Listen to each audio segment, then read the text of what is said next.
Hello, good morning all of you. कैसे हो सारे स्टूडेंट।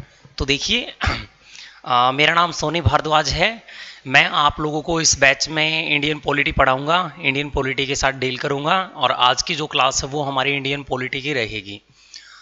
तो सुन लीजिए सारे स्टूडेंट, आपका जो ये एचएसएससी का बैच है, इस एचएसएससी के बैच के अंदर जो इंडियन पॉलिटी है ये सबसे मेजर पूछी जाती है। मैं आप लोगों को एक बात बता दूं, जो नेशनल जीके है, तो इस नेशनल जीके के अंदर आपके हरियाणा जीके के बाद अगर किसी सब्जेक्ट की मेजॉरिटी होती है वो इंडियन पॉलिटी की होती है।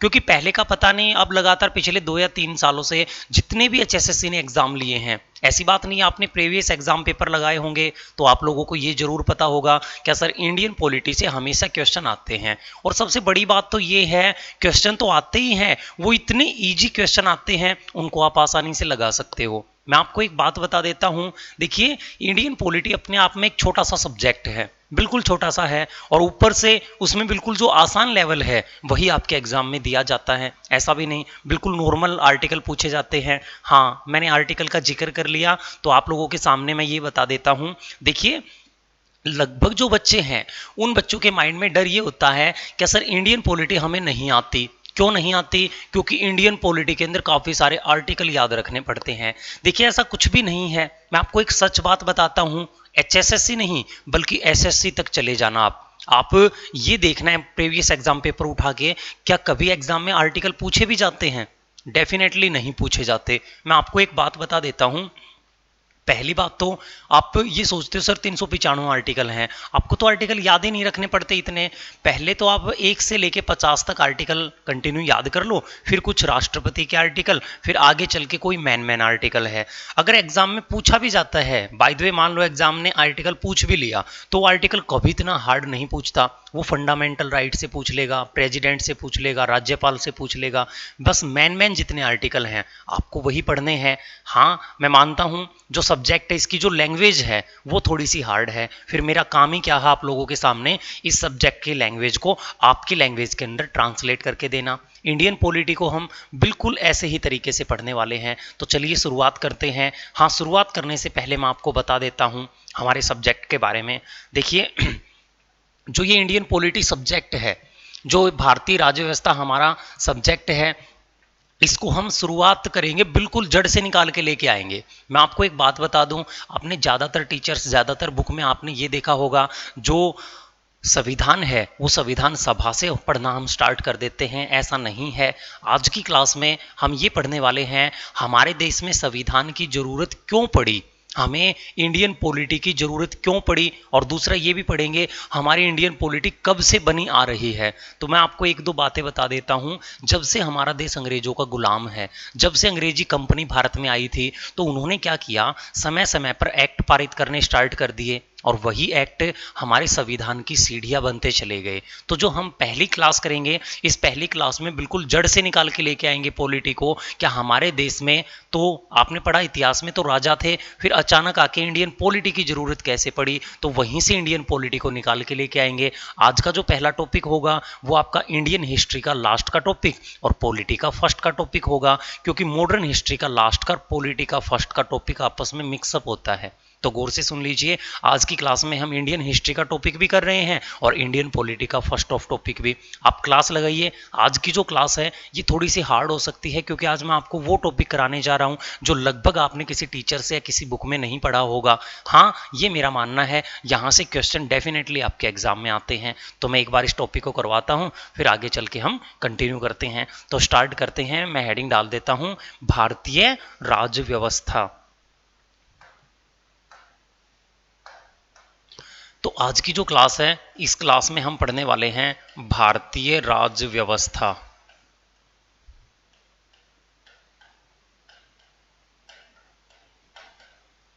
भारतीय राज्य व्यवस्था, भारतीय राज्य व्यवस्था जिसको आप क्या बोलते हो, इंडियन पॉलिटी। अब देखिए इस इंडियन पॉलिटी, इसके नाम से ही हमें पता चलता है, मैंने बोर्ड पे क्या लिखा है, भारतीय राज्य व्यवस्था।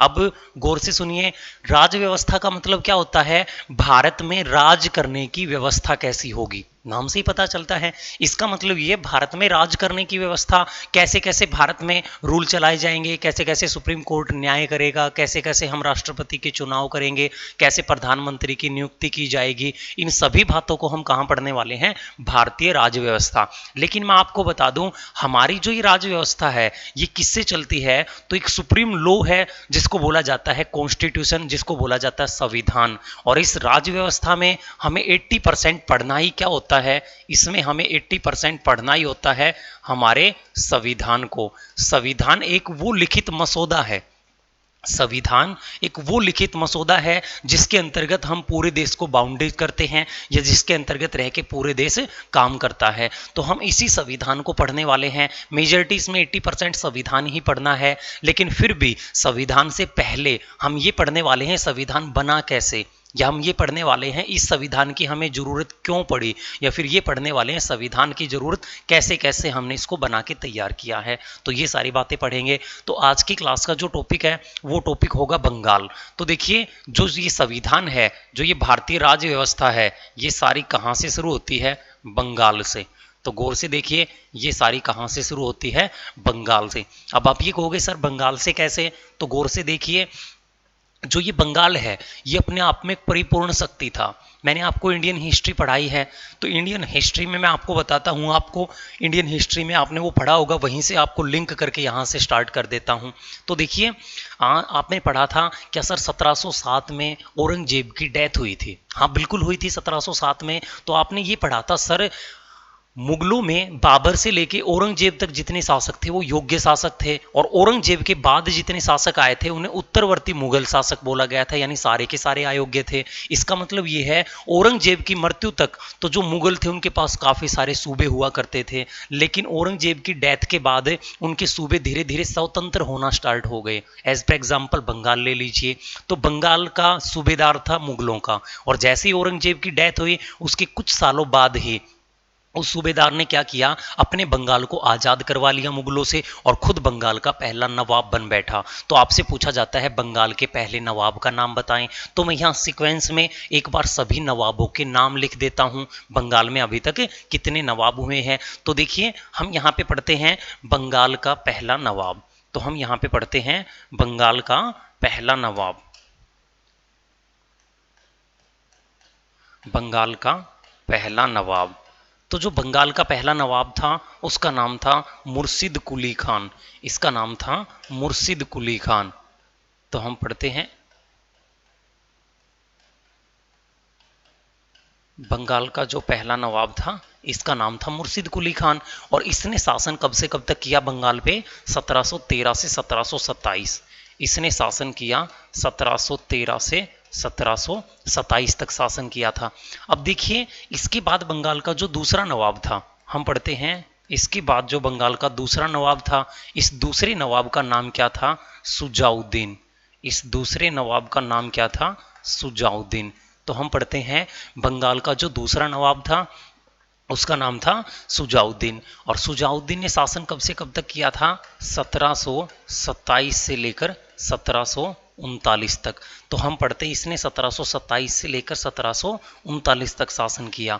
इसके बाद हम पढ़ते हैं बंगाल का तीसरा नवाब। बंगाल का तीसरे नवाब का नाम था सरफराज खान। तीसरे नवाब का नाम था सरफराज खान, और जो सरफराज खान था इसने शासन किया था 1739 से लेकर 1740 तक। इसी के बीच मैं यहाँ पे नोट में लिख देता हूँ, इसी के बीच यहाँ पे एक युद्ध लड़ा गया। तो बात है 1740 की, युद्ध हुआ घेरिया का युद्ध, बैटल ऑफ घेरिया। यहाँ पे एक युद्ध लड़ा गया जिस युद्ध का नाम था घेरिया का युद्ध, जिस युद्ध का नाम था घेरिया का युद्ध। और जो ये घेरिया का युद्ध था ये किस किस के बीच हुआ था, तो हम पढ़ते हैं घेरिया का युद्ध में एक तरफ सरफराज खान था, इस युद्ध के अंदर एक तरफ सरफराज खान था, यानी बंगाल के नवाब के बीच में, बंगाल के नवाब की गद्दी को पाने के लिए हुआ था, और दूसरी तरफ इस युद्ध में अली वर्दी खान था। दूसरी तरफ इस युद्ध में अली वर्दी खान था। इसमें जीत किसकी हुई, तो इसमें सरफराज खान की हत्या कर दी गई और अली वर्दी खान की जीत हुई, यानी बंगाल के नवाब की गद्दी पाने के लिए ये युद्ध हुआ था। अब देखिए इसके बाद जो बंगाल का चौथा नवाब बना था वो अलीवर्दी खान बना था। तो हम पढ़ते हैं बंगाल का चौथा जो नवाब था वो कौन बना था? अलीवर्दी खान। वो बना था अलीवर्दी खान। और जो ये अलीवर्दी खान है ये बंगाल का नवाब कब से कब तक बना था? तो ये बंगाल का नवाब 1740 से 1756 तक बना था। ये बना था 1740 से 1756 तक। ये बना था 1740 से 1756 तक। इसके बाद बंगाल का जो पांचवा नवाब था उसका नाम था सिराजुद्दौला। इसका नाम था सिराजुद्दौला। और जो सिराजुद्दौला है ये बंगाल का नवाब कब से कब तक बना था? तो ये बना था 1756 से लेकर 1757 तक। 1756 से लेकर 1757। अब जो सारी कहानी है वो यहीं से स्टार्ट होती है।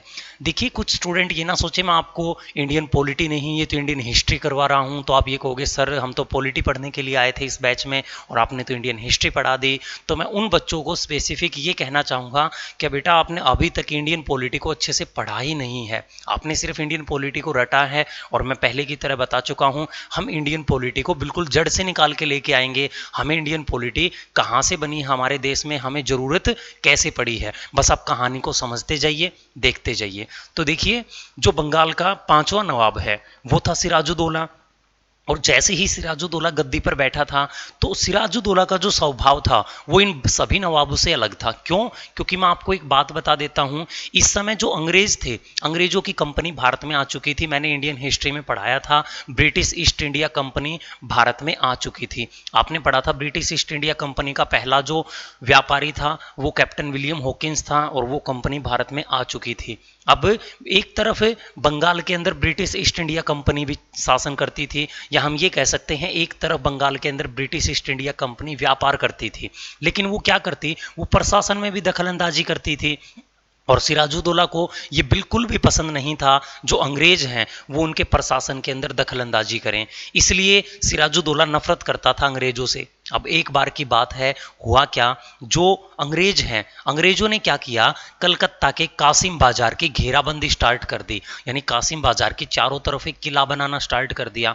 और इस बात का पता चला सिराजुद्दौला को, तो सिराजुद्दौला ने क्या किया, एक फरमान भिजवाया, एक लेटर भिजवाया अंग्रेजों के पास, जिस फरमान में लिखा था देखिए आपने जो किला जहां तक बनाना स्टार्ट किया है वहीं तक आप उसको बंद कर दीजिए, वो आपके अंडर में नहीं है। तो अंग्रेजों ने क्या किया, सिराजुद्दौला के इस फरमान को ठुकरा दिया। ये सिराजुद्दौला ईगो पे ले गया इस बात को, और सिराजुद्दौला ने क्या किया, अपनी सेना उठा के डायरेक्टली जहां पे अंग्रेज वो किला वो विलियम फोर्ट बना रहे थे वहीं पे अटैक कर दिया, जाके अंग्रेजों के ऊपर अटैक कर दिया। और हम पढ़ते हैं यहाँ पे बात है 20 जून 1756 की। तो हम पढ़ते हैं ये जो घटना है ये घटना है 20 जून 1756 की। बात है 20 जून 1756 की। मैं एक बार ठीक से लिख देता हूं, ये 6 आपको दिखाई दे जाएगा। तो बात है 20 जून 1756 की। 20 जून 1756 को एक घटना हुई जिस घटना को नाम दिया जाता है काल कोठरी की घटना। एक घटना हुई जिस घटना का नाम है काल कोठरी की घटना। तो हम पढ़ते हैं ब्लैक होल ट्रेजेडी। एक घटना हुई जिस घटना का नाम है काल कोठरी की घटना, ये इसी को बोला जाता है ब्लैक होल ट्रेजेडी। ये घटना क्या थी, सिराजुद्दौला गया अंग्रेजों के पास में, वहां पे सिराजुद्दौला ने अटैक कर दिया। और जाते ही सिराजुद्दौला ने क्या किया, अटैक करके 146 अंग्रेजों को, सिराजुद्दौला ने 146 अंग्रेजों को वहां पे जाके बंदी बना लिया। और जैसे 146 अंग्रेजों को बंदी बनाया तो उनको सजा देने के लिए एक 14 बाई 18 के बंद कमरे में उनको बंद कर दिया। एक ऐसा कमरा जिसमें कोई वेंटिलेशन नहीं था, घुटनों तक पानी भरा था, यानी कि बिल्कुल छोटे से कमरे में 140 लोगों को भर दिया सजा देने के लिए। उसी को बोला जाता है काल कोठरी की घटना, ब्लैक होल ट्रेजेडी। तो इस काल कोठरी की घटना में हम पढ़ते हैं जो सिराजुद्दौला है, सिराजुद्दौला ने क्या किया, यहाँ पे 140 अंग्रेजों को बंद कर दिया। जैसे ही 140 अंग्रेजों को इस कमरे में बंद किया गया तो हम पढ़ते हैं 123 अंग्रेज मारे गए। यानी 123 जब सुबह इसको ओपन किया गया तो 123 जो अंग्रेज थे वो मर चुके थे और सिर्फ 23 ही ऐसे थे जो अलाइव यानी जीवित बचे थे।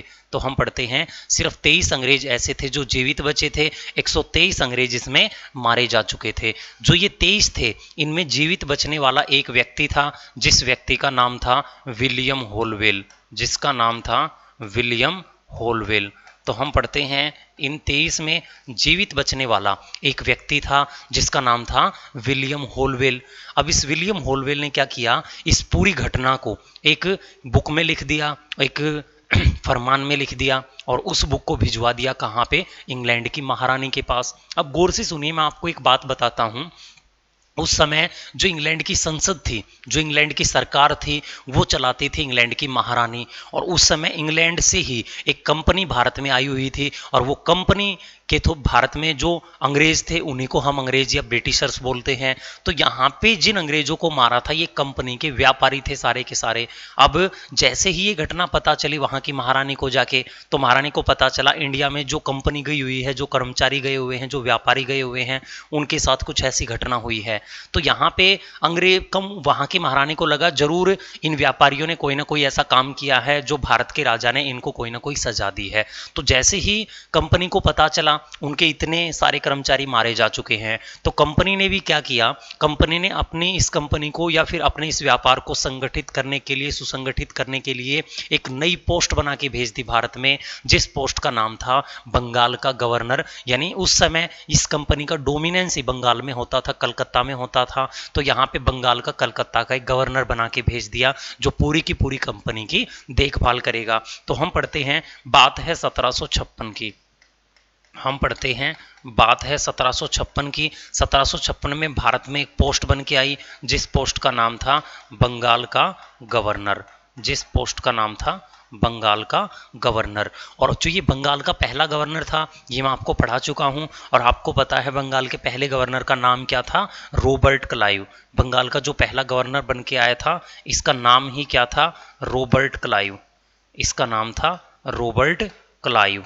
तो हम पढ़ते हैं बंगाल का जो पहला गवर्नर था इसका नाम था रॉबर्ट क्लाइव, ये भारत में आ चुका था। अब मैं आपको एक बात बता दूं, जो ये रॉबर्ट क्लाइव है ये आया था कंपनी का गवर्नर बन के, लेकिन इसके माइंड में, इसके जहन में एक ही बात घूम रही थी। वो बात क्या थी, सिराजुद्दौला से उन 123 मरे हुए अंग्रेजों का बदला लेना, उस घटना का बदला लेना। तो आते ही इसने क्या किया, स्टार्ट कर दिया वो मौका ढूंढना कैसे सिराजुद्दौला से बदला लिया जाए। लेकिन जब ये भारत आया, इसने आके भारत में ये देखा ये तो कभी भी सिराजुद्दौला से जीत नहीं सकता, क्योंकि इसको पता था, इसको इस बात का पता था सिराजुद्दौला एक बड़ा शासक है, एक बड़ा नवाब है, इसके पास इतनी बड़ी सेना है, अंग्रेज अगर सारे इकट्ठे भी हो जाएं वो तो भी सिराजुद्दौला को हरा नहीं सकता। लेकिन ये तो अंग्रेज थे, ये चतुर थे, ये मानने वाले नहीं थे। इन्होंने हमारी एक कमी देख ली, इन्होंने देखा सिराजुद्दौला के पास भीड़ जरूर है लेकिन वो कुछ काम की नहीं है। क्यों? क्योंकि इंडिया के अंदर सबसे ज्यादा विश्वासघाती हैं, उस समय में भी थे और आज भी हैं। तो यहाँ पे जो रॉबर्ट क्लाइव है इसने डिवाइड एंड रूल पॉलिसी यानी फूट डालो राज करो की नीति अपनाई। इनकी नीति ही ये थी। अब देखिए वो क्या थे। तो जो रॉबर्ट क्लाइव था रॉबर्ट क्लाइव ने आते ही युद्ध की घोषणा कर दी, और आते ही जो युद्ध की घोषणा की गई थी वो युद्ध लड़ा गया 23 जून 1757 को। तो हम पढ़ते हैं 23 जून 1757 को एक बैटल लड़ा गया, एक युद्ध लड़ा गया, जिस युद्ध का नाम था प्लासी का युद्ध, जिस युद्ध का नाम था प्लासी का युद्ध। यानी वो टाइम आ गया है जो रॉबर्ट क्लाइव बदला लेना चाहता है सिराजुद्दौला से। तो एक युद्ध हुआ जिस युद्ध का नाम था प्लासी का युद्ध। तो जो ये प्लासी का युद्ध है ये किस किस के बीच हुआ, तो हम पढ़ते हैं जो ये प्लासी का युद्ध है इसमें एक तरफ तो रॉबर्ट क्लाइव था, इसमें एक तरफ तो रॉबर्ट क्लाइव था। हम पढ़ते हैं इस प्लासी के युद्ध में एक तरफ तो रॉबर्ट क्लाइव था और दूसरी तरफ इस युद्ध में सिराजुद्दौला था। तो हम पढ़ते हैं दूसरी तरफ इस युद्ध में सिराजुद्दौला था, दूसरी तरफ इस युद्ध में सिराजुद्दौला था। मैं यहां से थोड़ा सा हटा के लिखता हूं, आपको अच्छे से समझ आएगा। हम पढ़ते हैं दूसरी तरफ इस युद्ध में सिराजुद्दौला था।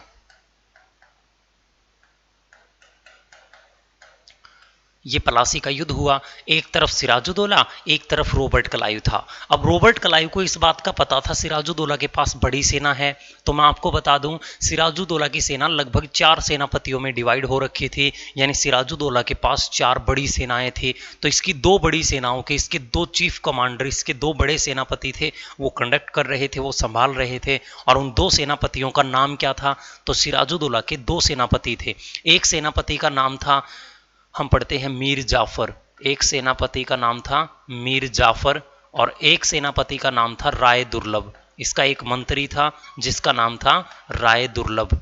अब देखिए, ये सिराजुद्दौला के पास में 2 बड़े सेनापति थे। अब रॉबर्ट क्लाइव तो चतुर था। रॉबर्ट क्लाइव ने क्या किया? रॉबर्ट क्लाइव किसके पास चला गया? मीर जाफर के पास चला गया। और इस मीर जाफर को जाके रॉबर्ट क्लाइव ने एक प्रलोभन दिया, एक प्रॉफिट दिया।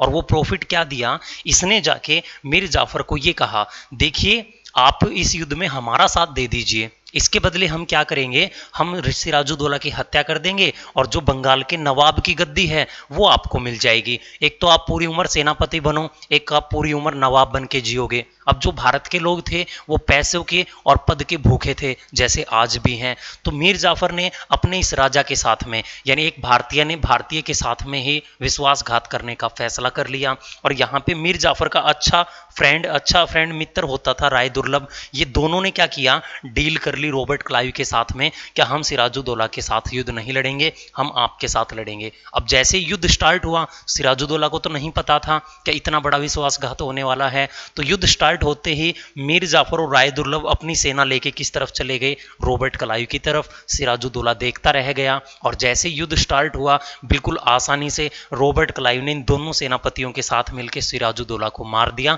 सिराजुद्दौला की हत्या कर दी। तो इस युद्ध के अंदर हम पढ़ते हैं, जो सिराजुद्दौला है वो हार गया और जो रॉबर्ट क्लाइव है वो जीत गया। तो हम पढ़ते हैं सिराजुद्दौला की हार और रॉबर्ट क्लाइव की जीत। मैं आप लोगों को एक बात बता दूं, इतिहास का एकमात्र ऐसा युद्ध है जो 1.5 घंटे के अंदर समाप्त हो गया। इतिहास का सिर्फ एक ऐसा युद्ध माना जाता है जो मात्र 1.5 घंटे में, यानी मात्र 1.5 घंटे के अंदर समाप्त हो गया, निर्णय निकल गया। वो कैसे? क्योंकि विश्वासघात कर दिया गया। इतिहास का सबसे छोटा युद्ध माना जाता है।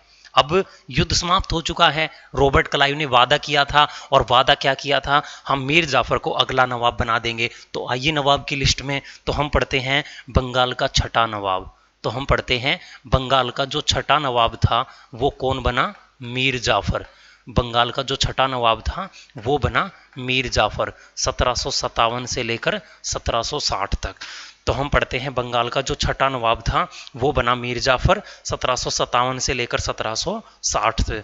अब देखिए इसके बाद में हम पढ़ते हैं, जो ये मीर जाफर था, मीर जाफर बंगाल के नवाब की गद्दी पर बैठ गया। लेकिन जो अंग्रेज थे, अंग्रेजों ने इसको गद्दी पर बैठाया। तो हम ये कह सकते हैं लगभग बंगाल के अंदर अंग्रेजों का डोमिनेंस आ चुका था।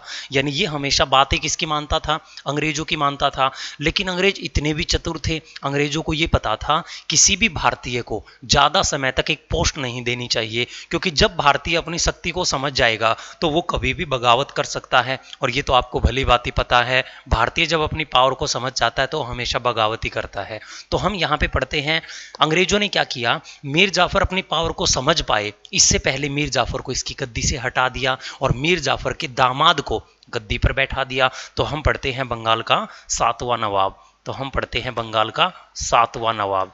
बंगाल के सातवें नवाब का नाम था मीर कासिम। बंगाल के सातवें नवाब का नाम था मीर कासिम, और मीर कासिम गद्दी पर बैठा 1760 से लेकर 1763 तक। 1760 से लेकर 1763 तक। अब देखिए हुआ क्या यहाँ पे, जैसे ही मीर कासिम गद्दी के ऊपर बैठा बंगाल की, तो बंगाल की गद्दी पर बैठते ही जो मीर कासिम है, इस मीर कासिम ने क्या किया, इसका जो स्वभाव था वो सेम सिराजुद्दौला की तरह था। ये भी अंग्रेजों से नफरत करता था, क्योंकि अंग्रेज इसके प्रशासन के अंदर दखलंदाजी करते थे और इसको ये बिल्कुल भी पसंद नहीं था। इसलिए मीर कासिम ने क्या किया, अपने सभी बड़े मंत्रियों को इकट्ठा करना स्टार्ट कर दिया। और जैसे ही बड़े मंत्रियों को इकट्ठा करना स्टार्ट किया और उसने उनको इकट्ठा करके ये कहा, देखिए आज हम सारे एकत्रित होके, आज हम सारे एक होके इन अंग्रेजों को इस देश से बाहर निकाल देंगे। इन अंग्रेजों को इस देश से बाहर निकाल देंगे तो बिल्कुल ठीक रहेगा, अन्यथा एक समय ऐसा आएगा ये बंगाल ही नहीं पूरे के पूरे भारत पर कब्जा कर लेंगे। और जैसे इसने ये प्लान किया तो उनमें इसका एक मंत्री राय दुर्लभ भी था। राय दुर्लभ तो आपको पता है अंग्रेजों के हाथों की कठपुतली पहले से ही है। तो राय दुर्लभ ने ये बात जाके किसको बता दी, रॉबर्ट क्लाइव को बता दी, अंग्रेजों को बता दी। जैसे ही अंग्रेजों को पता चला क्या जो मीर कासिम है वो बगावत करने वाला है, तो अंग्रेजों ने क्या किया, उनको लगा इससे अच्छा तो मीर जाफर ही था, हमने गलत इसको गद्दी पर बैठाया। तो अंग्रेजों ने क्या किया, जोर जबरदस्ती मीर कासिम को गद्दी से हटा दिया। और जैसे ही मीर कासिम को गद्दी से हटाया फिर से गद्दी पर किसे बैठा दिया, मीर जाफर को। तो हम पढ़ते हैं बंगाल का जो 8वां नवाब है वो फिर से कौन बन गया, मीर जाफर। तो मैं ऊपर लिख देता हूं बंगाल का जो 8वां नवाब है वो किसे बना दिया, मीर जाफर को। और मीर जाफर कब से कब तक बना, 1764 से 1765 तक। तो मीर जाफर कब से कब तक बना, 1764। कई बार ये 1763 लिखा होता, आप डेट पे ना जाएं, बस याद रखें 1765 तक। अब आगे की कहानी सुन लीजिए गौर से। जैसे ही हम पढ़ते हैं मीर कासिम को गद्दी से हटाया तो मीर कासिम इस बात को ईगो पे ले गया, क्या इन्हीं के देश में, इसी के बंगाल में इसी को गद्दी से हटा दिया किसने, विदेशियों ने यानी कि अंग्रेजों ने। इसलिए इसने उसी दिन ठान ली और इसने ठान लिया ये एक दिन इन अंग्रेजों को इस देश से बाहर निकाल के रहेगा। एक अच्छा निर्णय लिया इसने अंग्रेजों को देश से बाहर निकालने का। और इसने क्या किया, हम पढ़ते हैं इसने एक अच्छा निर्णय लिया अंग्रेजों को देश से निकालने का, लेकिन इसके माइंड के अंदर यह आया इसके पास तो एक छोटी सी सेना है और अंग्रेजों का साथ कौन दे रहे हैं, बंगाल के नवाब यानी कि मीर जाफर, यानी आधे से ज्यादा सेना तो रॉबर्ट क्लाइव यानी कि अंग्रेजों के पास में है। इसलिए जो मीर कासिम है इसको ध्यान आया इसका साथ कौन दे सकता है अंग्रेजों को देश से निकालने में। तो इसको ध्यान आया इस समय जो भारत है वो 3 बड़ी शक्तियों में बटा हुआ है, 3 बड़े राजा इस समय भारत पर शासन कर रहे हैं। वो 3 बड़े राजा कौन से हैं, एक तो खुद बंगाल के नवाब हैं, यानी बंगाल भी उस समय अपने आप में एक शक्ति थी। तो बंगाल का तो ये एक्स नवाब हो ही गया।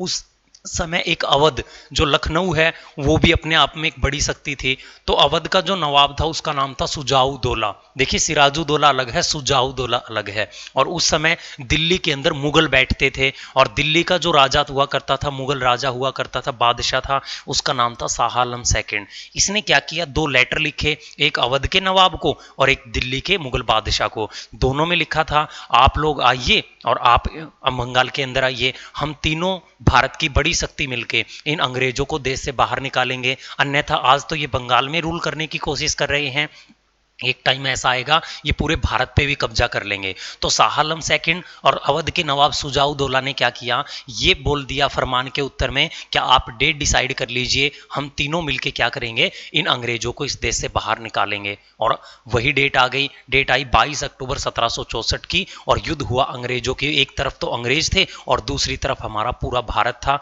और युद्ध लड़ा गया, बक्सर का युद्ध। तो हम पढ़ते हैं, बात है 22 अक्टूबर 1764 की। तो हम पढ़ते हैं, बात है 22 अक्टूबर 1764 की। 22 अक्टूबर 1764 की। और 22 अक्टूबर 1764 को युद्ध लड़ा गया कौन सा, बक्सर का युद्ध। तो हम पढ़ते हैं, युद्ध लड़ा गया बक्सर का। अब जो ये बक्सर का युद्ध था ये किस किस के बीच लड़ा गया, तो वो देखिए, एक तरफ इस बक्सर के युद्ध के अंदर मीर कासिम था, आपको पता है मीर कासिम। और ये मीर कासिम कहाँ से था, तो आपने अभी अभी पढ़ा था ये बंगाल का एक्स नवाब था। जो मीर कासिम है ये तो बंगाल का एक्स नवाब था। जो दूसरा था इसमें आया था शाह आलम सेकंड, इस युद्ध को लड़ने के लिए आया था शाह आलम सेकंड। और जो शाह आलम सेकंड था ये कौन था, दिल्ली से आया था और ये एक उस समय मुगल राजा था। इसके बाद जो तीसरा इस युद्ध को लड़ने के लिए आया था वो था सुजाउद्दौला। यानी एक तरफ हमारा भारत था, भारत की 3 बड़ी शक्ति थी और दूसरी तरफ अंग्रेज थे, ये अवध यानी कि लखनऊ का नवाब था। और एक तरफ इस युद्ध को लड़ने वाले थे अंग्रेज, यानी ये ऐसा युद्ध माना जाता है जो युद्ध ये डिसाइड करता अंग्रेज भारत में शासन करेंगे या भारतीय भारत में शासन करेंगे। अंग्रेजों की तरफ से इस युद्ध को लड़ने के लिए आया था हेक्टर मुनरो। अंग्रेजों की तरफ से इस युद्ध को लड़ने के लिए आया था हेक्टर मुनरो। अब देखिए ये एक युद्ध हुआ, इसमें एक तरफ भारतीय था एक तरफ अंग्रेज था। इस ये एक निर्णायक युद्ध माना जाता है, क्यों, क्योंकि इस युद्ध ने ये डिसाइड कर दिया था आने वाले समय में अंग्रेज भारत को संभालेंगे प्रशासन या फिर भारतीय। युद्ध हुआ और इस युद्ध में क्या हुआ, हमारे भारतीयों की हार हुई। तो हम पढ़ते हैं इस युद्ध के अंदर मीर कासिम की हत्या कर दी गई और इन दोनों की इस युद्ध के अंदर हार हुई और जो हेक्टर मुनरो है, हेक्टर मुनरो की जीत यानी कि अंग्रेजों की जीत हुई। अब अंग्रेज जीत गए। अंग्रेज क्या करते थे, कोई भी युद्ध जीतते थे। आपको मैं बता दूं एक बात है, जब अंग्रेज किसी भी युद्ध को जीत लेते थे तो युद्ध के बाद एक संधि करते थे, एक ट्रीटी करते थे, एक समझौता करते थे। और वो समझौता क्या करते थे ये तो हम पढ़ते हैं। ये समझौता ऐसा करते थे जिसके अंदर अंग्रेज कुछ शर्त रखेंगे और हारने वाले पक्ष को शर्तें माननी पड़ेंगी। तो अंग्रेजों ने क्या किया, इन दोनों को बंदी बना लिया और इनसे ये कहा हम आपके ऊपर शर्त अप्लाई करेंगे, अगर आपने वो शर्त मान ली तो आप दोनों को छोड़ दिया जाएगा। अब इनको तो अंग्रेजों की जो कैद थी उससे मुक्त होना था, तो इन्होंने अंग्रेजों ने शर्त रख दी। अंग्रेजों ने पहली शर्त तो ये रखी, आज के बाद में जो बंगाल है, बंगाल में कोई नवाब का पद नहीं होगा। बंगाल किसे देना पड़ेगा आप लोगों को, अंग्रेजों को। तो इन दोनों ने हाँ कर दिया कि हम अंग्रेजों को बंगाल दे देंगे। तो अंग्रेजों ने आसानी से बंगाल ले लिया। दूसरी अंग्रेजों ने शर्त ये रखी, आज के बाद आप दोनों अपनी सेना लेके कभी बंगाल में नहीं आओगे। तो इन्होंने इस शर्त को भी मान लिया। तीसरी शर्त इन्होंने ये रखी कि जब भी अंग्रेज दिल्ली में या अवध में जाएंगे, लखनऊ में, तो इनकी जरूरत पड़ेगी तो ये अंग्रेजों का साथ भी देंगे। तो ये शर्त भी इन्होंने मान ली। लेकिन आपके एग्जाम में आने वाली शर्त कौन सी है तो वो गौर से देखिए। अंग्रेजों ने इसी संधि के अंदर अंग्रेजों ने क्या किया, बंगाल में द्वैध शासन की घोषणा कर दी। मैं बोर्ड पे लिख देता हूं, इस क्वेश्चन को अच्छे से डिफाइन करूंगा क्योंकि आपके एग्जाम में आता है। तो हम पढ़ते हैं जो इस युद्ध के बाद जो संधि हुई थी उस संधि का नाम है इलाहाबाद की संधि। तो अगले ही साल 1765 में ये संधि हुई थी और इस संधि का नाम क्या है, इलाहाबाद की संधि। इसका नाम है इलाहाबाद की संधि, ट्रीटी ऑफ इलाहाबाद। और जो ये इलाहाबाद की संधि थी ये किस किस के बीच हुई थी तो हम पढ़ते हैं जो इलाहाबाद की संधि थी ये हुई थी अंग्रेजों के बीच और इन दोनों राजाओं के बीच। इस इलाहाबाद की संधि में क्या किया गया, इसमें बंगाल में द्वैध शासन लगा दिया। तो हम पढ़ते हैं इस इलाहाबाद की संधि में बंगाल में द्वैध शासन लगा दिया। इस इलाहाबाद की संधि में हम पढ़ते हैं रॉबर्ट क्लाइव ने, इसमें रॉबर्ट क्लाइव ने बंगाल में द्वैध शासन लगा दिया। बंगाल में डायर की यानी कि द्वैध शासन लगा दिया। डायर की द्वैध शासन लगाया। और ये द्वैध शासन कब से कब तक लगाया तो हम पढ़ते हैं ये द्वैध शासन 1765 से लेकर 1772 तक लगाया था, यानी 7 साल तक लगाया था। और इन्हीं 7 सालों को भारत की लूट बोला जाता है। इन्हीं 7 सालों को भारत की लूट यानी लूट ऑफ इंडिया बोला जाता है, इसी को भारत की लूट। अब गौर से सुनिए मेरी बात को, देखिए जो इलाहाबाद की संधि थी इसमें अंग्रेजों ने द्वैध शासन लगाया। अब आप ये कहोगे सर ये द्वैध शासन क्या है, ये डायर की क्या है, ये डुअल गवर्नेंस क्या है। तो मैं आपको बता देता हूँ, एक बार रिलेट कर देता हूँ। आज आप क्या करते हो, आज आप सरकार को 2 टैक्स पे करते हो। एक टैक्स तो आप सेंट्रल गवर्नमेंट को देते हो और दूसरा टैक्स आप स्टेट गवर्नमेंट को देते हो। उसी प्रकार ये 2 टैक्स थे और ये कहाँ पे लगाए थे, बंगाल में। तो सबसे पहला क्वेश्चन यहाँ पे मैं क्वेश्चन निकाल के देता हूँ, आप लोगों को गौर से सुन लीजिए। आपसे क्वेश्चन ये पूछा जाता है क्या भारत में द्वैध शासन किसने लगाया, सबसे पहले रॉबर्ट क्लाइव ने। द्वैध शासन कब लगाया, 1765 में। किस संधि में लगाया, इलाहाबाद की संधि में। भारत में सर्वप्रथम द्वैध शासन कहां लगाया, कहां पे, बंगाल के अंदर। तो ये 4 के 4 क्वेश्चन आप अच्छे से रट लेना, जो द्वैध शासन रॉबर्ट क्लाइव ने। अब यहां का द्वैध शासन क्या था वो मैं आपको समझाने की कोशिश करता हूं, बस आप सुन लीजिए गौर से। तो देखिए रॉबर्ट क्लाइव ने ये घोषणा की आज के बाद जो बंगाल के लोग हैं वो 2 टैक्स पे करेंगे। कौन से 2 टैक्स है, एक टैक्स तो उन्हें अंग्रेजों को देना पड़ेगा, क्यों, अंग्रेज उनकी सिक्योरिटी करेंगे, सिक्योरिटी के बदले। और दूसरा जो टैक्स है वो अपने लोकल राजा को देंगे। तो अंग्रेज चतुर थे, अंग्रेजों को पता था भारतीय कभी भी बगावत करेंगे, इसलिए अंग्रेजों ने एक नाम मात्र बंगाल का राजा बना दिया, बंगाल का रूलर बना दिया। और वो रूलर ही कौन बनाया, अपने हाथों की कठपुतली राय दुर्लभ को बना दिया। वो इन्हीं के हाथों बिक चुका था और राय दुर्लभ को गद्दी दे दी बंगाल की। अब ये कहा बंगाल के लोगों को, एक तो आप अपने राजा को कर दो और दूसरा टैक्स आप हमें दो। और ये तो चतुर थे, इन्होंने क्या किया, राय दुर्लभ को बुला के ये कहा आपके पास जितना भी टैक्स आएगा आप 99% पैसा लाके हमें दोगे, क्योंकि हमने आपको गद्दी पे बैठाया है। 1% टैक्स आप अपने पास रखोगे अपनी सैलरी के तौर पे।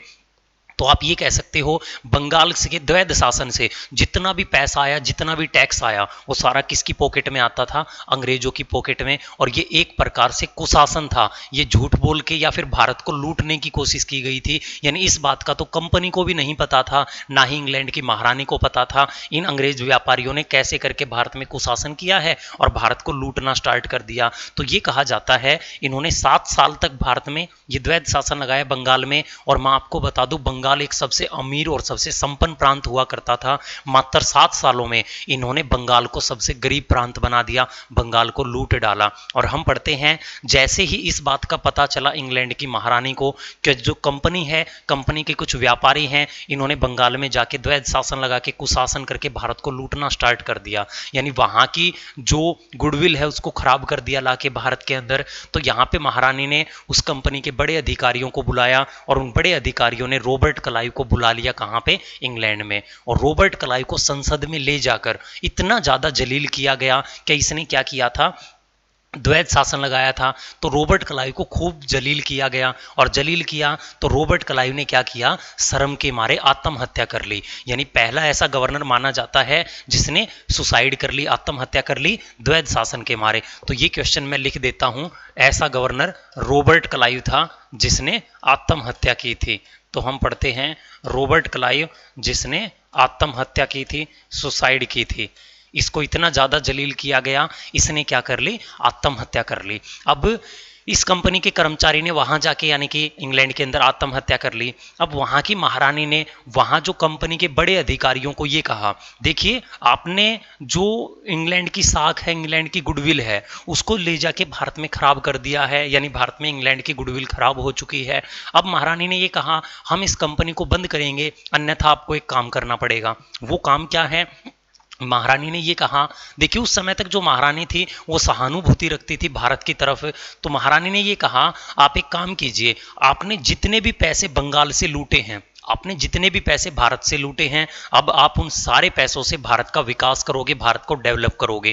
कंपनी को तो फायदा था भारत से, कंपनी ने तो झूठ बोल के महारानी को बना लिया और महारानी को कहा हमने जितने पैसे लूटे हैं भारत से, हम उस पैसे से भारत का विकास करेंगे। लेकिन हम जो भारत का विकास करेंगे, भारत का पहले विकास चलता था राजाओं से, यानी हम राजाओं की तरह रूल नहीं करेंगे। आज के बाद हम रूल एंड, अब इन्होंने ये कहा हम रूल से, यानी भारत का रूल कर, सॉरी, इन्होंने कहा हम जो ये राजा हैं, इन राजाओं की तरह भारत का रूल नहीं चलाएंगे, हम एक स्पेसिफिक तरीके से इंग्लैंड की तरह भारत का रूल चलाएंगे। और जैसे ही इस रूल के बारे में बातें हुई तो यहीं से जन्म ले लिया था हमारी इंडियन पॉलिटी ने। क्योंकि जो अंग्रेज हैं उन्होंने क्या किया, समय समय पर एक्ट पारित करना स्टार्ट कर दिया, और एक्ट पारित करके समय समय पे भारत का संविधान बनना स्टार्ट हो चुका था, समय समय पे भारत के संविधान की सीढ़ियां बननी स्टार्ट हो चुकी थी। तो हम पढ़ते हैं वहीं से जिक्र हो चुका था भारतीय संविधान का, और वहीं से जिक्र हो चुका था धीरे धीरे भारतीय संविधान का, यानी कि एक्ट का। इसके बाद हम पढ़ते हैं जैसे ही रॉबर्ट क्लाइव को बुला लिया गया, इसके बाद भारत में भेजा बंगाल का गवर्नर बना के, किसे? 1772 में। तो हम पढ़ते हैं 1772 में भारत में बंगाल का गवर्नर बन के आया, बंगाल का गवर्नर बन के आया। और ये गवर्नर बन के कौन आया था? Warren Hastings. बंगाल का गवर्नर बन के आया वारेन हेस्टिंग्स। और वारेन हेस्टिंग्स ने आके क्या किया? वारेन हेस्टिंग्स ने आके द्वैध शासन को खत्म कर दिया। वारेन हेस्टिंग्स ने आते ही क्या किया? द्वैध शासन को खत्म कर दिया। बिल्कुल ठीक किया इसने काम। और इसने आते ही क्या किया? डिस्ट्रिक्ट कलेक्टर का पद बनाया। इसने डिस्ट्रिक्ट कलेक्टर का पद बनाया।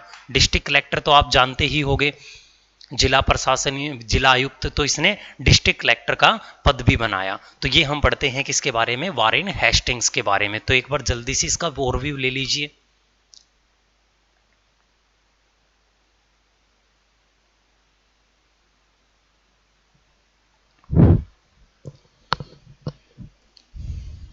तो देखिए गौर से, मैंने आपको बताया है जैसे ही यहाँ पे भारत का प्रशासन चलाने की बात हुई तो अंग्रेजों ने ये कहा हम भारत का प्रशासन चलाएंगे, लेकिन वो एक्ट के तरीके से चलाएंगे, रूल एंड रेगुलेशन से चलाएंगे। जैसे ही रूल एंड रेगुलेशन का जिक्र हुआ वहीं से जन्म ले लिया है पॉलिटी ने। अब क्या होगे? समय समय पे एक्ट पारित होंगे, और वो एक्ट पारित कौन करेगी? ये कंपनी करेगी। वही अब हम पढ़ने वाले हैं। तो देखिए स्टार्ट करते हैं एक्ट को। मैं नेक्स्ट पेज लेता हूं, नेक्स्ट।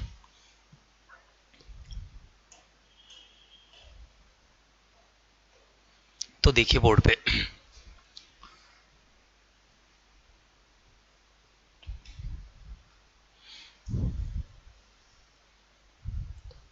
अब जो आपका टॉपिक है, देखिए मैं इस टॉपिक का नाम बता देता हूं, आप इससे पढ़ क्या रहे हो। फर्स्ट ऑफ जो इंडियन पॉलिटी का जो ये टॉपिक है, इसका नाम क्या है। तो देखिए इस टॉपिक का नाम है भारतीय संवैधानिक विकास, कॉन्स्टिट्यूशनल डेवलपमेंट ऑफ इंडिया। इस टॉपिक का नाम है भारतीय संवैधानिक विकास।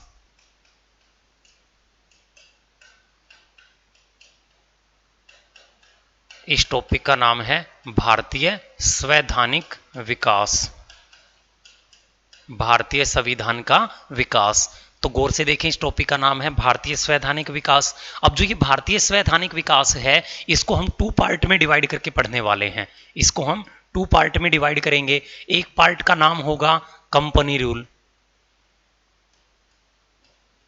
एक पार्ट का नाम है कंपनी रूल, और एक पार्ट का नाम है क्राउन रूल। एक पार्ट का नाम है क्राउन रूल। देखिए एक पार्ट का नाम है कंपनी रूल और एक पार्ट का नाम है क्राउन रूल।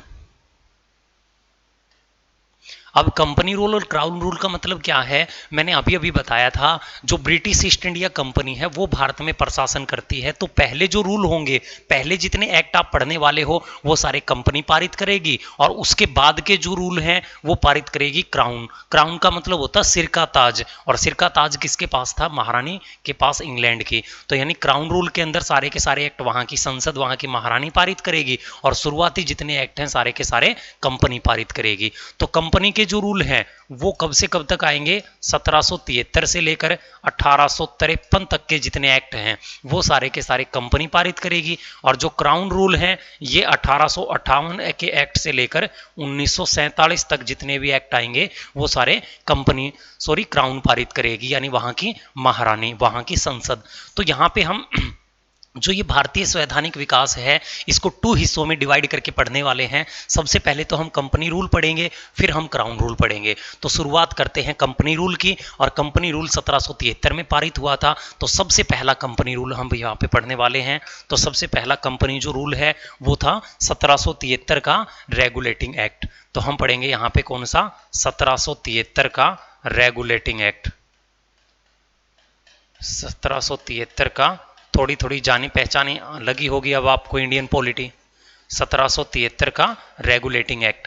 कभी आपने गलती से भी इंडियन पॉलिटी की बुक को उठा के पढ़ लिया है तो गौर से सुनिए, आपके घर पे जो भी इंडियन पॉलिटी की बुक है या आपने मोबाइल में जो भी बुक डाउनलोड कर रखी है उसको एक बार उठा के पढ़ना स्टार्ट करना, और देखना इंडियन पॉलिटी की बुक की शुरुआत कहाँ से होती है, 1773 के रेगुलेटिंग एक्ट से। तो गौर करिए, ये मैं आपको इसलिए पढ़ा रहा हूँ क्योंकि इन एक्ट से आपके HSSC के एग्जाम में क्वेश्चन पूछे गए हैं। एक बार इन एक्ट को गौर से देख लीजिए, यहाँ से आपके एग्जाम में क्वेश्चन बने हैं। तो हम पढ़ते हैं 1773 का रेगुलेटिंग एक्ट। अब जो ये 1773 का रेगुलेटिंग एक्ट है, इस 1773 के रेगुलेटिंग एक्ट में कौन से इंपॉर्टेंट काम हुए थे, हमें सारे के सारे वहीं पढ़ने हैं, वो देखिए। तो हम पढ़ते हैं सबसे पहले इस एक्ट में क्या काम हुआ था, ब्रिटिश ईस्ट इंडिया कंपनी को। तो हम पढ़ते हैं ब्रिटिश ईस्ट इंडिया कंपनी को। देखिए मैंने शॉर्ट में लिख दिया है British east India company. British east India company को 20 साल का व्यापारिक अधिकार दे दिया गया। 20 साल का व्यापारिक अधिकार दे दिया गया। अब आप ये कहोगे व्यापारिक अधिकार का मतलब है ट्रेड राइट्स, यानी कंपनी को ये दे दिया वहां की महारानी ने कि ये कंपनी आने वाले 20 साल तक भारत में प्रशासन यानी भारत में व्यापार करेगी। भेजा था व्यापार करने के लिए, लेकिन धीरे धीरे ये उस व्यापार के पैसे को प्रशासन पे लगा रहे थे। तो हम पढ़ते हैं कंपनी को 20 साल का व्यापारिक अधिकार दे दिया। इसके बाद क्या किया इस एक्ट ने, अभी तक भारत में 3 प्रेसिडेंसी हुआ करती थी। अभी तक भारत में 3 प्रेसिडेंसी हुआ करती थी, और ये 3 प्रेसिडेंसी कौन सी हुआ करती थी, तो अभी तक भारत में प्रेसिडेंसी थी कलकत्ता,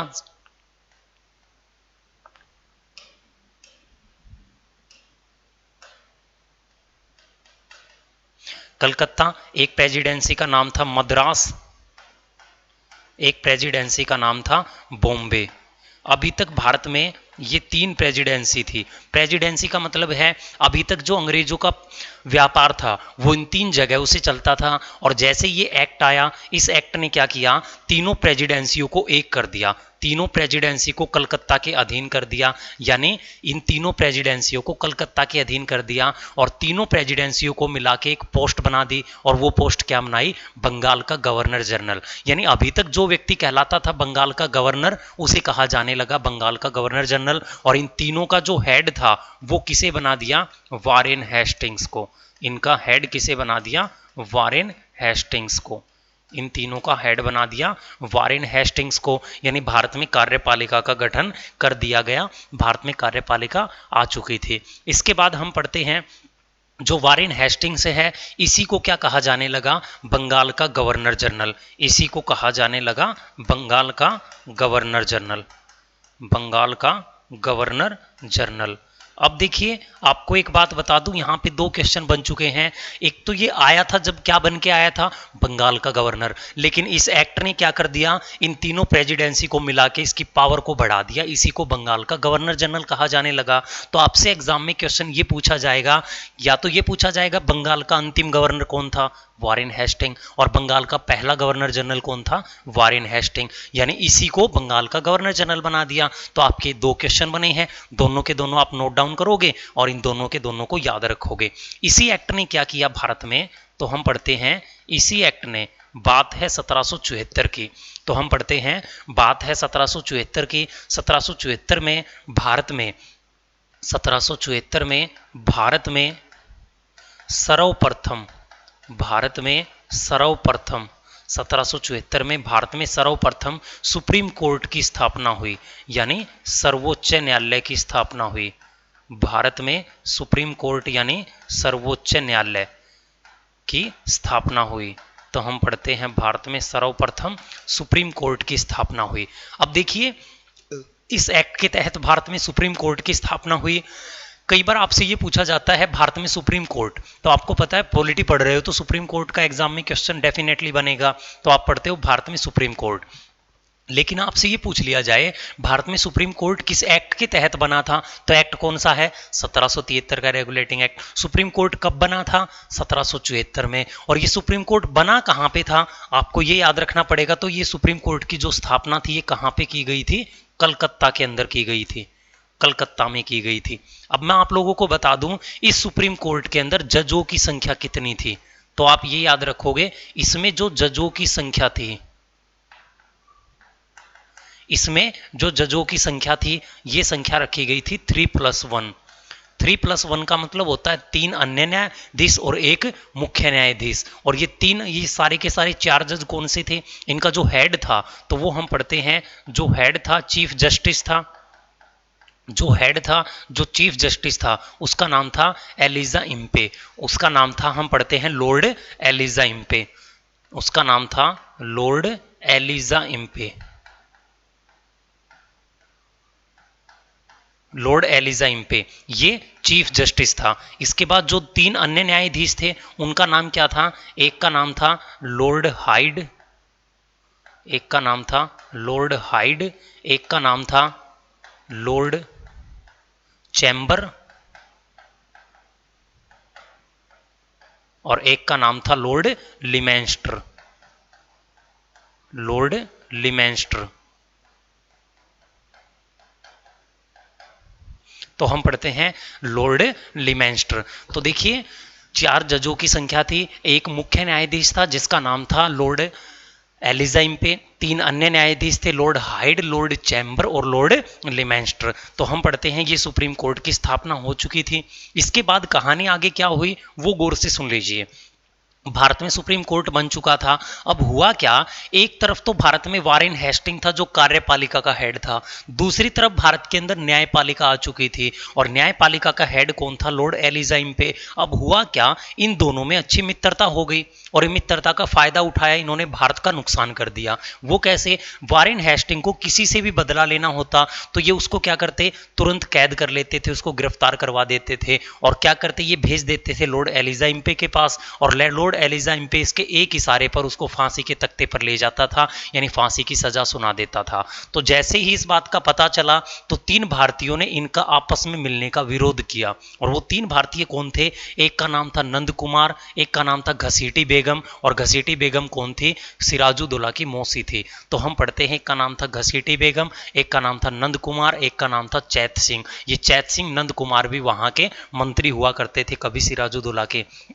तो जैसे उन तीनों ने विरोध किया तो इन तीनों का पता चला वारेन हेस्टिंग्स को। वारेन हेस्टिंग ने तीनों को गिरफ्तार करवा के भेज दिया एलिजा इम्पे के पास, और एलिजा इम्पे ने क्या किया? उनको फांसी की सजा सुना दी। और ये बात जैसे तैसे करके पहुंच गई इंग्लैंड की महारानी के पास। अब जैसे ही इंग्लैंड की महारानी के पास ये बात पहुंची तो वहां पे क्या किया गया? उनको पता चला जो भारत में प्रशासन के लिए एक कोर्ट यानी कि न्यायालय और कार्यपालिका बनाई है वो आपस में मिलकर काम करती है और इससे भारत का नुकसान है। तो यहाँ पे वहां की महारानी ने क्या किया? जो वारेन हेस्टिंग्स है, कंपनी के हेड ने वारेन हेस्टिंग्स को वापस कहां बुला लिया? इंग्लैंड में बुला लिया, और इस पे इम्पीचमेंट लगा दिया, यानी इस पे महाअभियोग लगा दिया। अब आप ये कहोगे सर ये महाअभियोग क्या है? तो टेंशन ना लो, आगे चल के जैसे ही हम राष्ट्रपति पढ़ेंगे, प्रेसिडेंट, वहां पे हम महाअभियोग पढ़ने वाले हैं। एक छोटी सी लैंग्वेज में बता देता हूं महाअभियोग क्या है। राष्ट्रपति को, राष्ट्रपति देश का सबसे बड़ा पद है इंडियन कॉन्स्टिट्यूशन के अकॉर्डिंग, तो राष्ट्रपति को उसके पद से हटाए जाने की जो प्रक्रिया है उसको महाअभियोग बोला जाता है। तो गौर से सुनिए, वारेन हेस्टिंग्स पर महाअभियोग लगा क्योंकि ये भी बड़ी पोस्ट है, यानी इसको इसके पद से हटाए जाने की प्रक्रिया। तो आप याद रखोगे जो ये वारेन हेस्टिंग्स है, वारेन हेस्टिंग्स पर 1785 में महाअभियोग लगा, इस पर इम्पीचमेंट लगा, और महाअभियोग लगने वाला एकमात्र गवर्नर जनरल था। तो हम पढ़ते हैं 1785 में वारेन हेस्टिंग पर महाअभियोग लगा और इसे गवर्नर के पद से हटाया गया, गवर्नर के पद से इसको हटाया गया। अब देखिए, आपसे अगर ये पूछ लिया जाए एकमात्र भारत में वो गवर्नर बताएं जिस पर इंपीचमेंट लगा, महाअभियोग लगा, वो कौन है? वारेन हेस्टिंग्स है। तो ये 1773 का रेगुलेटिंग एक्ट था। अब गौर से देखिए, अब आप ये कहोगे सर इतने सारे एक्ट हम याद कैसे रखेंगे? तो मैं आपको ये बता देता हूं, आपको बस ये पहला एक्ट याद रखना है, इसके आने वाला एक्ट आप लोगों को ऑटोमेटिकली याद हो जाएगा। वो कैसे याद होगा? तो वो यहां देखिए, मैंने क्या लिखा है? ब्रिटिश ईस्ट इंडिया कंपनी को 20 साल का व्यापारिक अधिकार दे दिया। ठीक है, अब आप देखिए 20 साल का दिया है तो आपको पता है कभी ना कभी तो ये 20 साल पूरे होंगे, कभी ना कभी तो ये 20 साल खत्म होंगे। तो आपके ये 20 साल खत्म होंगे तो फिर से एक नए लाइसेंस की जरूरत पड़ेगी, नए एक्ट की जरूरत पड़ेगी। तो आप इन 20 को ऐड कर दीजिए 1773 में। तो 1773 में 20 को ऐड करेंगे तो कहां पहुंचते हम? 1793 में। तो एक्ट तो 1793 में आना चाहिए, लेकिन बीच में गलती किसने कर दी? वारेन हेस्टिंग ने क्या पावर हाथ में लेके, इसलिए बीच में वहां की कंपनी को इमरजेंसी एक एक्ट पारित करना पड़ा। वो हम अभी पढ़ने वाले हैं 1784 का पिट्स इंडिया एक्ट। तो हम नेक्स्ट पेज पे पढ़ने वाले हैं, जल्दी से इसका ओवरव्यू ले तो ले लीजिए। हम पढ़ने वाले हैं 1784 का पिट्स इंडिया एक्ट।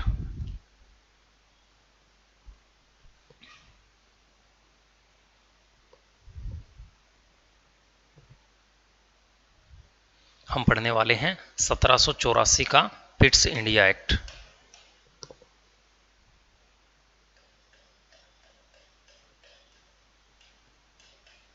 चौरासी का पिट्स इंडिया एक्ट।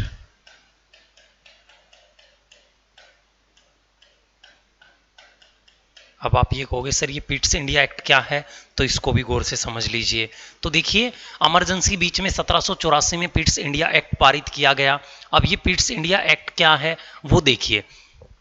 तो जो ये पिट्स इंडिया एक्ट है, ये एक्ट कौन सा एक्ट है? तो हम पढ़ते इसमें इंपॉर्टेंट काम ये किया गया था, व्यापार को प्रशासन से अलग किया गया, व्यापार को प्रशासन से अलग किया गया। इसमें इंपॉर्टेंट काम हुआ, व्यापार को प्रशासन से अलग किया। और दूसरा इंपॉर्टेंट काम क्या हुआ? न्यायपालिका को, न्यायपालिका को कार्यपालिका से, न्यायपालिका को कार्यपालिका से अलग किया गया, न्यायपालिका को कार्यपालिका से अलग किया। तो हम पढ़ते हैं पहला काम व्यापार को प्रशासन से अलग किया, फिर न्यायपालिका को कार्यपालिका से अलग किया। अभी अभी आपने पढ़ा था जो न्यायपालिका कार्यपालिका मिलके काम करने लगे थे, तो इस एक्ट ने उस एक्ट में सुधार कर दिया, अब इन दोनों को अलग अलग कर दिया गया। अब पहुंचते हैं हमारे अगले एक्ट के ऊपर। तो देखिए आपने पढ़ा था 1773 में 20 साल का व्यापार अधिकार दिया था। 20 साल जोड़ेंगे 1773 में, कहां पहुंचेंगे हम? 1793 में। तो अगला जो एक्ट होगा वो कौन सा है? 1793 का एक्ट। तो हम पढ़ते हैं अगला जो एक्ट है हमारा वो कौन सा है? 1793 का चार्टर एक्ट। 1793 का चार्टर एक्ट। हाँ सॉरी, मैंने 39 लिख दिया क्या? कोई नहीं, 1793 का चार्टर एक्ट। अब देखिए 1793 का चार्टर एक्ट का मतलब होता है अधिनियम। तो इस एक्ट में इंपॉर्टेंट काम क्या किया गया? तो सबसे पहला वही क्वेश्चन, सबसे पहले हम लिखेंगे कंपनी को 20 साल का, ब्रिटिश ईस्ट इंडिया कंपनी को 20 साल का व्यापारिक अधिकार दे दिया गया। ब्रिटिश ईस्ट इंडिया कंपनी को 20 साल का व्यापारिक अधिकार दे दिया। तो ये भी आप इसमें याद रखोगे। इसके बाद इसमें एक इंपॉर्टेंट काम ये किया गया, जो ब्रिटिश अफसर हैं, ब्रिटिश अफसरों की सैलरी, जो ब्रिटिश अफसर हैं, ब्रिटिश अफसरों की सैलरी, अफसरों का वेतन लिख देता हूं मैं। तो हम पढ़ते हैं ब्रिटिश अफसरों का जो वेतन है वो भारत से दिया जाने लगा, वो भारत से दिया जाने लगा, वो भारत से दिया जाने लगा। तो हम पढ़ते हैं ब्रिटिश अफसरों का वेतन। ये कहा गया जो ब्रिटिश अफसर हैं वो भारत के लिए काम करते हैं, इसलिए ब्रिटिश अफसरों का जो वेतन है वो भारत की ही संचित निधि से दिया जाने लगा। इसके बाद हम पढ़ते हैं मोस्ट इंपोर्टेंट, गौर करें, इसके बाद मैं लिखता हूं मोस्ट इंपोर्टेंट, जो आपके एग्जाम में पूछा जाता है, यहां से एक दो दफा आ चुका है। 21 अप्रैल 1793 को, तो हम पढ़ते हैं 21 अप्रैल 1793 को भारत में इंडियन सिविल सर्विसेज की स्थापना की गई। भारत में इंडियन सिविल सर्विसेज की स्थापना की गई। स्पेसिफिक लिख देता हूं मैं अलग कलर में, इंडियन सिविल सर्विसेज की स्थापना की गई। इंडियन सिविल सर्विसेज की स्थापना की गई। तो आप याद रखोगे भारत में इंडियन सिविल सर्विसेज की स्थापना हुई थी। तो ये भी आप याद रखोगे। तो मैंने ये लिखा है 21 अप्रैल 1793 को, मोस्ट इंपोर्टेंट है ये लाइन, इसको मैं अंडरलाइन कर देता हूं स्पेसिफिक। 21 अप्रैल 1793 को भारत में इंडियन सिविल सर्विसेज यानी आईसीएस की स्थापना की गई थी। आईसीएस क्या है? यानी आज प्रेजेंट में जो यूपीएससी है यानी आईएएस और आईपीएस के पद कंडक्ट करवाती है, उसी प्रकार पहले आईसीएस हुआ करती थी जो बड़े ऑफिसर बनाती थे। तो हम पढ़ते हैं 21 अप्रैल 1793 को भारत में आईसीएस की स्थापना की गई। इसीलिए आप ये याद रखोगे, इसीलिए आप ये याद रखोगे जो ये 21 अप्रैल है, 21 अप्रैल को भारत में कौन सा दिवस बनाया जाता है? तो हम पढ़ते हैं 21 अप्रैल को भारत में दिवस बनाया जाता है इंडियन सिविल सर्विस डे यानी आईसीएस डे। आप याद रखोगे इसी दिन भारत में आईसीएस डे, और यही आपके एचएसएससी एग्जाम में पूछा गया था। 21 अप्रैल 1793 को भारत में आईसीएस डे बनाया जाता है। इसके बाद हम पढ़ते हैं, आपसे एग्जाम में पूछा जाता है father of Indian civil services day यानी भारतीय नागरिक सेवा का जनक किसे माना जाता है? इसको मैं हिंदी में लिख देता हूं, इसको हिंदी में बोला जाता है भारतीय नागरिक सेवा। इसको बोला जाता है हिंदी में भारतीय नागरिक सेवा। और आपसे यही पूछा जाता है भारतीय नागरिक सेवा का जनक कौन है? इंडियन सिविल सर्विसेज के फादर कौन है, या father of Indian civil services ICS के जनक आपसे पूछा जाएगा, आईसीएस के जनक। तो आप गौर करें आईसीएस का जनक कौन है? इस समय जिसके हाथ में कार्यपालिका है, इस समय जो हमारे भारत का गवर्नर है, बंगाल का गवर्नर है, उसी को जनक बोला जाता है। और मैंने आपको इंडियन हिस्ट्री में पढ़ाया हुआ है 1786 से 1793 तक भारत का या बंगाल का गवर्नर कौन था? Lord Cornwallis. तो इसका जनक कौन होगा? Lord Cornwallis. लॉर्ड कार्नवालिस इसका जनक होगा, लॉर्ड कार्नावालिस। तो ये भी आप याद रखोगे। तो हम पढ़ते हैं आईसीएस के जनक कौन थे, लॉर्ड कार्नावालिस। तो ये था आप लोगों का एक्ट कौन सा, 1793 का एक्ट। आई होप आप लोगों को ये एक्ट भी समझ आ गया होगा। तो देखिए आप लोगों को बता दूं मैं, ये था आपका एक्ट। इसके बाद हम पढ़ने वाले हैं हमारे नेक्स्ट एक्ट को। तो नेक्स्ट एक्ट को पढ़ने के लिए मैं आपको वहां तक पहुंचने का रास्ता बताता हूं। आपने पढ़ा था 20 साल का व्यापारिक अधिकार दिया। अब क्या हुआ, ये 20 साल कभी ना कभी खत्म होंगे, आप लोगों को भी पता है। तो आप एक काम करें, 20 साल को जोड़ दे 1793 में, तो हम कहां पहुंच गए, 1813 में। तो अगला एक्ट कब आएगा, 1813 सा चार्टर एक्ट। तो आप ऐसे करके आसानी से कोरिलेट करके इनको याद कर सकते हो। तो देखिए आज की क्लास को ज़्यादा लंबा नहीं करेंगे, आप बोर हो जाओगे। एक नया टॉपिक पढ़ाया है, लेकिन बेस्ट पढ़ाया है आप लोगों को, एक अच्छा टॉपिक पढ़ाया है मैंने। तो आज की क्लास को हम यहीं पे स्थगित करेंगे, आज की क्लास को यहीं ख़त्म करेंगे, और आने वाले जितने एक्ट हैं हमारे, उसको हम हमारी आने वाली क्लास में पढ़ेंगे। तो मैं आप लोगों को बता दूं, ये आप इंडियन पॉलिटी ही पढ़ रहे हो, ये इंडियन हिस्ट्री नहीं है। आज की क्लास में आप लोगों ने भारत के संविधान का विकास समझा है, कैसे कैसे भारत में संविधान बना, कैसे कैसे भारत में राजाओं के बाद संविधान की जरूरत पड़ी, कैसे कैसे अंग्रेजों ने समय समय पे एक्ट पारित किए और भारत के संविधान की सीढ़ियां बनती चली गई। यानी हमने बिल्कुल जड़ से हमारे संविधान को निकाला है आज की क्लास में। तो जो आज की क्लास है वो यहीं तक होगी। आप सभी का पढ़ने के लिए धन्यवाद। नेक्स्ट क्लास के अंदर आओ, जब तक आप इनको अच्छे से पढ़ के आना, क्योंकि हर एक पिछली क्लास अपनी अगली क्लास को कोरिलेट करने वाली है। तो इन पीछे की क्लास का अच्छे से रिवीजन करके आना। तो आप सभी का पढ़ने के लिए धन्यवाद। बेस्ट ऑफ लक सारे स्टूडेंट को। टाटा बाय बाय, मिलते हैं आप लोगों की अगली क्लास में।